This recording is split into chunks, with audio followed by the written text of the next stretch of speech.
Not saying things you know to be untrue. That's a good thing. Don't lie. That's good. Be grateful. And then try to work for the best in yourself and other people. And maybe even broader than that. Try to work for the best, despite your cynicism and resentment. I suppose that's a form of gratitude as well. That's what love means, fundamentally, is working for the best of things. And it's a goal. I mean, what's the alternative? Hate? And that's not going to make things better. It's going to make things worse. Oh, generally speaking. So something like truth nested inside of love. Then there's gratitude lurking around the edges. Beauty is important. More art, right? Yeah, well, more beauty, period. Everywhere. That would be nice. It's kind of intimidating, beauty. What do you mean? What do you mean by that? Well, because it's an ideal. It judges you. This is something that's quite interesting, is every ideal is a judge. Right? Because by you nature. fall short of it. Yeah, but it's an interesting problem that you need an ideal to work towards, but the consequence of that is that you're judged by it. That's fascinating, because we always want the ideal, right? Yeah, well, I recommended to people that they try to reward themselves for improving over who they were yesterday, rather than punishing themselves for their deviation from the ideal. Look for incremental improvements and let yourself know that you've managed them. Is it important to hold the ideal, but also then keep short-term goals of yes, you definitely. Against yourself? Yes, definitely. Yeah, you want to break it down into, and you do this with kids too. You want to set someone a task that will stretch them beyond their limit, but not be impossible, right? So that's part of being intelligent and careful within a relationship. Because it'd be nice to facilitate success. I mean, maybe it has to be punctuated by failure from time to time, but that's one of the things you do as a therapist, is try to set things up so that people succeed in moving towards their goals, and try to make the tasks small enough so that they're a reasonable probability that they will be completed successfully. So there's a New Testament idea that you should turn the other cheek, and that's a very tough one to contend with, because it's not easy to separate out that from the appearance of weakness, let's say, because you want to be able to stand up and defend yourself. Obviously, there's no credibility unless you're capable of doing that. You have no credibility unless you're capable of doing that. In the interview that you're referring to, I attempted to use minimal necessary force, and all I was doing was deflecting accusations that, as far as I was concerned, had nothing to do with me. And the reason that was successful was exactly because there was no obliteration. There was just stepping back, say, well, that's not accurate the way that you're formulating that. And what happened was that she had to show her hand, and it was her showing her hand that produced the consequences that were associated with that video, which I think has been viewed, the video itself, about 11 million times, and the various clips and cuts is probably 50 million by now. But because I didn't use force or any more than was necessary, then she had to keep stepping forward with her accusations and her ideology, and she just laid it out completely so that everyone could see it. And so it's another thing you really want to think about. Like, you don't want to be thinking about this as a polarized political battle, because you're in the damn polarized political battle, and it's actually the polarized political battle that's the problem.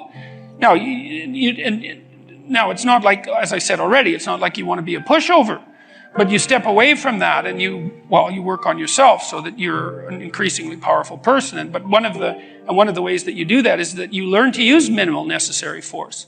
It's like you don't defend yourself any more than you have to. Like, be careful. Don't push any harder than you need to, because all you do is you generate a counterforce by pushing harder than you need to, and then you're in conflict. And you think, well, I like a little conflict. It's like, look, fair enough, a little conflict, man, no problem. It keeps your life kind of interesting, and maybe that's on the problem-solving edge. But a little conflict can become a lot of conflict very, very rapidly. And if you have any sense at all, that's not what you want. You know, especially if you have other things that are better to do, and you should have other things that are better to do. And so, you know, to deal with these sorts of things, even when you're provoked with a light hand, there is no more effective strategy than that. And it's a real mark of sophistication and your ability to keep your temper in check. It's really something to aim at. And that's true even when you're dealing with yourself. You know, you don't punish yourself any more than necessary. When you're negotiating with someone that you love, a partner, for example, or a husband or a wife, at least in principle, you defend yourself with minimum necessary force. When I've been successful in responding to attacks, it's only because I've responded to them minimally.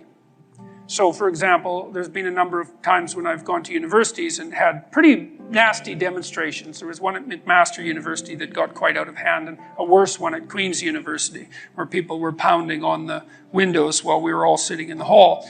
But it was the same thing there. It's like control of temper, detachment, understanding that the full event has yet to play itself out, the ability to step back, and the requirement to use minimal necessary force. And when I've been able to manage that, then it's worked. And if my temper gets riled up, and I have a temper, and if it gets riled up and I start to lash out more than necessary, then that goes badly right away. And I can see that in the comments, and I can see that the memes that are made of me turn a little bit more mean instead of funny. And so this is really an important thing to know. It's like, keep your temper under control. Don't burst out into self-righteous anger, in particular against those that you might regard as your political enemies. It is not going to help you. It's not going to help the cause. It's not going to help anything.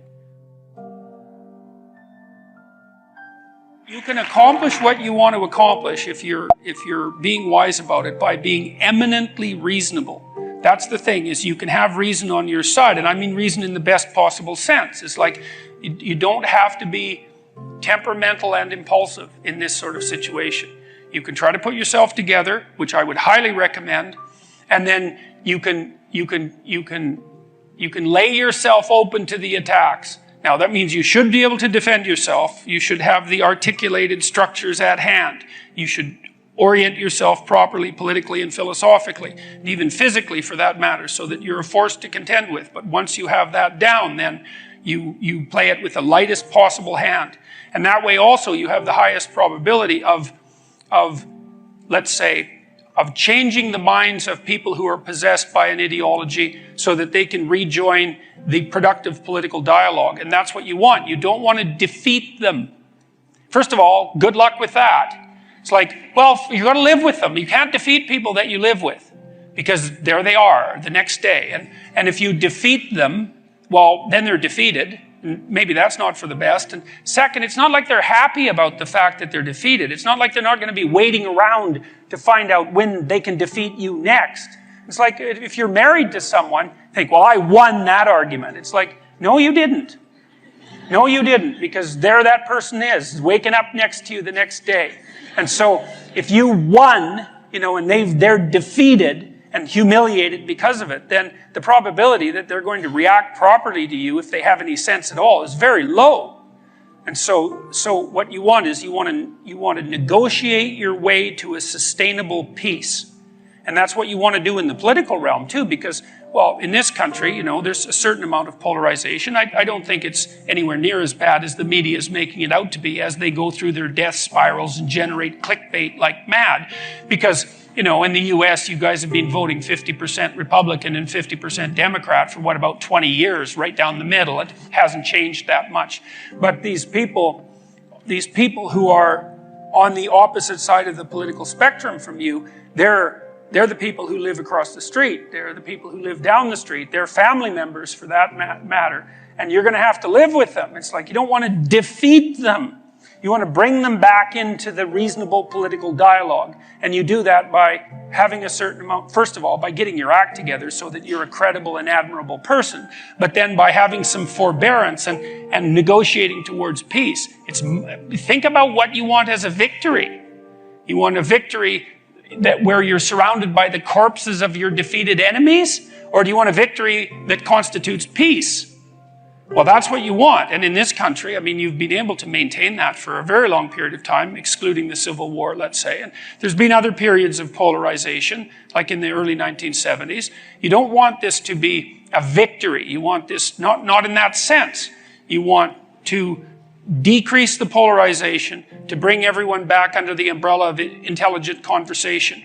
And you want to also know that just as you perhaps are temperamentally predisposed, being more conservative, to standing for patriotism, is standing for the what would you say, well, let's say patriotism, we'll leave it at that, and for the utility of hierarchies, that there are people who need to speak for the dispossessed, and you have to engage in a dialogue with them for your own good as well as theirs.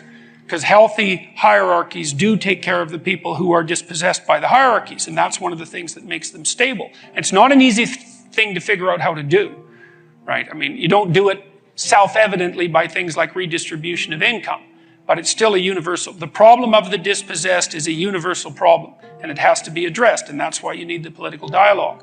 So no victory. Peace is the goal, not victory.